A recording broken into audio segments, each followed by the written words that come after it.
Hey guys, so today I'm going to be doing a cream highlighting and contouring video. If you're wondering the difference between highlighting and contouring with creams and liquids as opposed to powders, basically it's just going to give you a more natural finish. I know that seems crazy since you're sculpting out your face with super light and dark shades, but it is going to give you more of a natural, settled in look, very airbrushed, HD, camera ready. You see all the celebrity makeup artists doing this right now in Hollywood just because it makes you look just like over the top, beautiful and glamorous. Everything is blended, as opposed to when you work with powders, sometimes it can get a little bit choppy, it can look a little cakey on dry skin, it can look too glittery, and it might break up a little bit. Using liquids and creams, as long as you're applying them correctly, is going to look beautiful on everybody. So let's just get started. I'm going to put my hair on top of my head so that it's not in your way really quick. And yes, I did dye it darker. Thanks for noticing. It's still red, but it's darker. Isn't that so cute? So this outlet is ugly. I'm sorry, just don't look at it. So there are a couple of different ways to do highlighting and contouring with cream products. You can do before your foundation or after. I believe that doing it after your foundation is the easiest way, so that's what I'm going to show you. I already have applied my Hourglass Veil Liquid Foundation. This is the illuminating one. It's very new. I think this is my second or third time using it. So far, I do like it. And I use my Sigma F80 brush just to stipple this all over my face. So that's all I have. I don't have any concealer under my eyes. All I have is this foundation stippled on.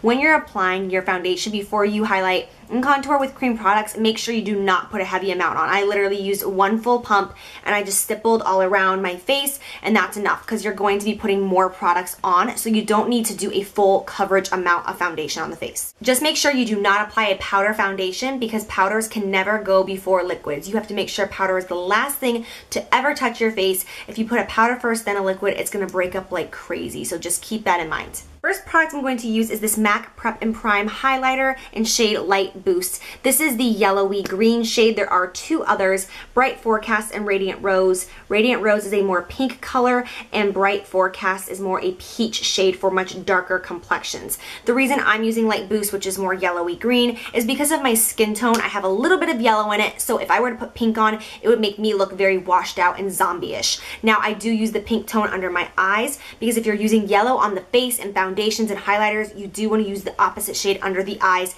typically, unless you are an exception. That way it just looks more natural and balanced out. I'm literally just going to go to town and show you how to do this. I'm going to twist up so that some comes out, and I'm going to start right here at the bottom, and I'm going to draw a line from my earlobe pretty much up to my lip area. Then I'm going to just put a line right here, my chin, and then we want to emphasize the Cupid's bow. So I go in the center up to the nose, and then slightly up there. This will make your top lip look fuller. Then I'm going to go around here because a lot of times we get shadows in areas like this and redness, so I'm just going to go in and fill that in. And then I'm also going to bring it down here so that this area doesn't sink away. I know I look crazy. And then we're just going to do like a little flower in the center of the forehead and just kind of spiral this outward.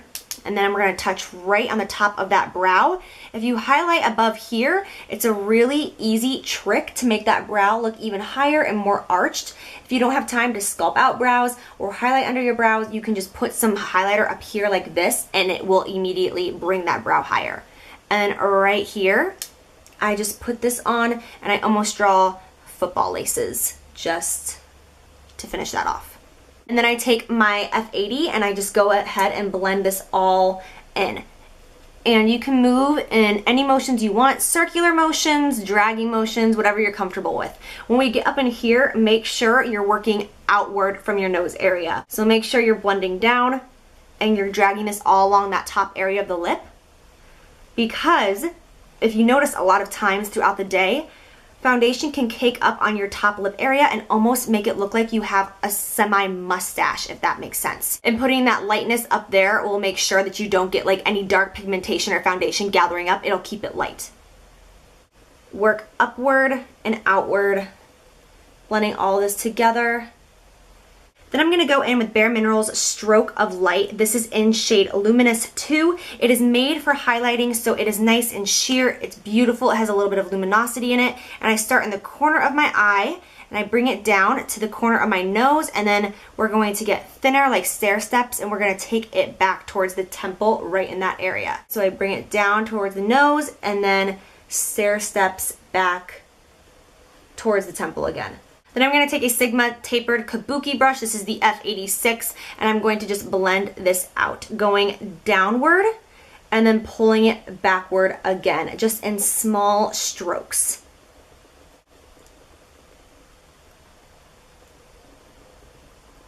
Now I'm going to go in with my actual concealer, and since I've already done so much highlighting, I don't have to use too much of it. So I'm using the MAC Pro Longwear Concealer, and I am using shade NW20. And then with my ring finger, I'm just going to take a little bit of it, and I'm going to tap inner corner, and then below it, and then on the side. Just 3 dots on each eye, and then blend this out. And once again, make sure you blend this all the way back past that brow and all the way into the nose area.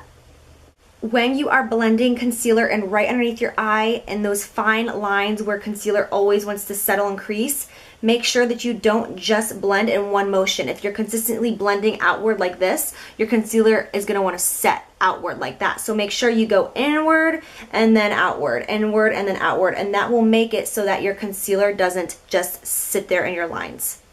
Also make sure you tap a lot. If you swipe, you're going to just drag it around, and once again, it's going to not only pull at your eye area, but it's going to want to settle in there. So make sure that you tap backward and forward, backward and forward. I then take whatever is left over and I bring it in towards this area just to meet that highlighting that we did before right there. I bring it up on the bridge of the nose and drag it in there so that we don't have any darkness in this inner corner. So I'm going to be using a Bobbi Brown foundation stick to contour with. You can use whatever you have. A drugstore foundation that's like 4 or 5 shades darker than you will work just fine. But this is what I've got at my mom's house, and it's new, so I want to try it. So let's hope for the best. It's in shade Caramel. It is about 4 to 5 shades darker than my skin tone. So we will see how this works. I'm going to use a Sigma angled kabuki brush in F80 is the number of it, and I'm going to just make sure that whatever product you do pick up, you get on the tip of the brush especially. And it really doesn't matter how much you get because it's going to be harsh no matter what, and you're going to blend it out. So just get it on the tip of that brush. You can see it in there. It's really dark. And then I'm going to start right in that contour line. I do have a contouring video that's like really in-depth, all with powder products. I will link that below. But I'm just going to kind of do this. So I'm just going to push this right in that contour line. And oh, this is nice. It's actually like not coming off super, super harsh. Love. And I'm going to just work in this area like that. Now you can see that that's obviously very harsh, but I'm going to do the same thing over here and push it in that area. And you want to push upward when working with cream products because you don't want it to drag down unless you intentionally want to bring it downward. You want everything to be up and perky. So I'm going to do the same thing up here on the forehead. I'm going to just push this color in there. And then over here, this is just going to bring in these areas and make the face look like it has more shape and definition. And I'm going to touch a little bit right on the hairline of the temples just for more warmth and get it all in my hair. Yay! And I'm going to take just a little bit right here on the bottom of my jawline just to blend everything together. I'm just going to take a paper towel and I'm just literally wiping off like this so that there's not tons of that cream product still on it. And then I'm just going to go back and I'm going to work in circular motions. Over here, you want to blend the sides down more than the center. If you have a large forehead and you want to make it look smaller, you can bring this down pretty harshly to make your forehead look smaller. If you don't have that issue and you just simply want to contour, I like to leave this area kind of blank right in here, and that will look more natural. I'm going to take this Sigma All Over Blend brush in E37. This is in their Perfect Blend Kit, and I'm going to take more of this right here, and what I'm going to do is just really sculpt this out with a harsh line, going from the top of the ear right down like that. And it's going to be a pretty small line, but I want it to be more harsh just so that we can get a little bit more intense contour.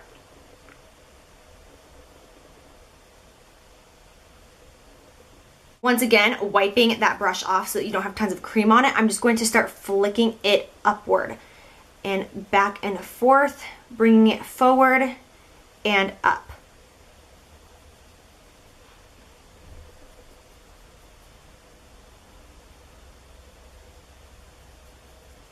And then I'm just going to go over it so that there's no harsh lines and we don't have like that crazy line anymore. you can see the difference between this side and how it's blended and this side and how it's much more choppy. So that's what this brush is for. So just use that angle to bring it down. Try not to go any higher than like up here. You want to keep it in this lower cheekbone area and just blend that around. So last thing I do in that step is I just go back with the F80 that I originally applied foundation and blended in my highlight, and I go from the corner of my lip and then I drag it back to the ear just to clean up if at all that contour was being blended downward, because I don't want this area to have contour on it because that will sculpt out the cheeks the most. So just from the corner of the lip in a swooping motion, just drag it back. You can even go back with the highlighter a second time if you want, just in like these areas, just to make sure that you didn't get any of that liquid bronzer down there, because you don't want this area to be dark at all, or that can have an opposite effect and make your face look larger. So you want to make sure that this area right here is nice and light.